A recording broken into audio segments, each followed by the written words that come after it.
जालंधर नाथ, तांत्रिक साधना और सिद्धियों के अधिपति। नाथ संप्रदाय की यात्रा में अब हम पहुंचते हैं एक ऐसे योगी की ओर जिन्होंने तांत्रिक साधना, योग और सिद्धियों में अद्वितीय स्थान प्राप्त किया। उनका नाम है जालंधर नाथ। यूं तो नाथ संप्रदाय की विशाल धारा में अनेक महायोगियों ने जन्म लिया, जिन्होंने योग, तंत्र और सिद्धियों के मार्ग को अपनाकर साधना की ऊंचाइयां छुई। इनमें से एक है जालंधर नाथ। नवनाथों की परंपरा में उनका स्थान विशेष है। कहा गया है नवनाथा सिद्धि योगिनः। नवनाथ वह सिद्धि योगी है जिन्होंने देह और प्राण पर पूर्ण नियंत्रण पाया, और इस परंपरा में जालंधर नाथ को तांत्रिक साधना का अधिपति माना गया। नाथ संप्रदाय के ग्रंथ में जालंधर नाथ का उल्लेख बार बार आता है। वह मत्स्येंद्र नाथ और गोरखनाथ के ही परंपरा के अंग माने जाते हैं। उनका नाम आते ही ध्यान में एक ऐसे योगी का चित्र उभरता है जो साधना की गढ़ विद्याओं में निपुण और सिद्धियों के स्वामी थे। शास्त्रों में वर्णन मिलता है कि जालंधर नाथ ने न केवल योग के अभ्यास किए, बल्कि तांत्रिक प्रयोगों को साधकर नाथ संप्रदाय को योग और तंत्र का अद्वितीय संतुलन प्रदान किया। जालंधर नाथ की साधना गहन और कठोर थी। वह हठ योग के अभ्यास में तो निपुण थे ही, साथ ही उन्होंने शैव तंत्र की साधनाओं को भी अपनाया। उनकी साधना का मूल केंद्र था शरीर और चित्त का पूर्ण शुद्धिकरण।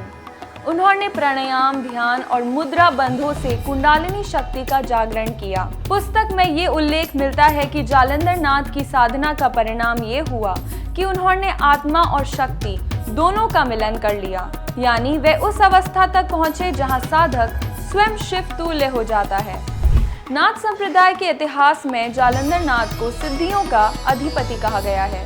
कहा गया है कि उन्होंने अष्ट सिद्धियां अनिमा, महिमा, गरिमा, लघिमा, प्राप्ति, प्राकाम्य, ईशित्व और वशित्व, इन सभी पर अधिकार पाया। लेकिन शास्त्रों में ये भी कहा गया है कि उनके लिए ये सिद्धियां केवल चमत्कार नहीं थी, वे इन्हें आत्मिक जागरण की सीढ़ियां मानते थे। उनका उद्देश्य कभी लोक को दिखावा करना नहीं था, बल्कि आत्मा को परमात्मा से जोड़ना था। नाथ संप्रदाय की अनेक शाखाएं और उपशाखाएं जालंधर नाथ से जुड़ी हैं। उनके नाम पर कई पीठ स्थापित हैं। उनके शिष्यों ने आगे चलकर नाथ पंथ की ओर भी विस्तार दिया। शास्त्रों के अनुसार जालंधर नाथ तांत्रिक साधना के द्वारा योग का आचरण करने वाले सिद्ध थे, यानी उनकी पहचान केवल योगी की नहीं, बल्कि एक ऐसे तांत्रिक आचार्य की भी है जिन्होंने साधना को सिद्धियों तक पहुंचाया।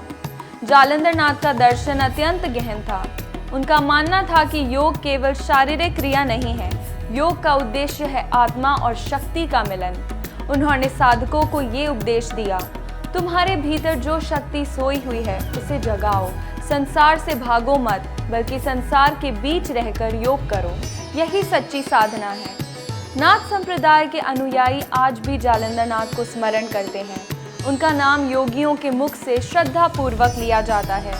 उनकी साधना ने नाथ परंपरा को वह दिशा दी जिससे योग और तंत्र दोनों का संगम हुआ। यही कारण है कि उन्हें तांत्रिक साधना का अधिपति कहा गया। तो ये थी जालंधर नाथ की कथा। वह सिद्धि योगी जिन्होंने साधना और तंत्र के द्वारा नाथ परंपरा को नई ऊंचाइयां प्रदान की। लेकिन अब हमारी यात्रा हमें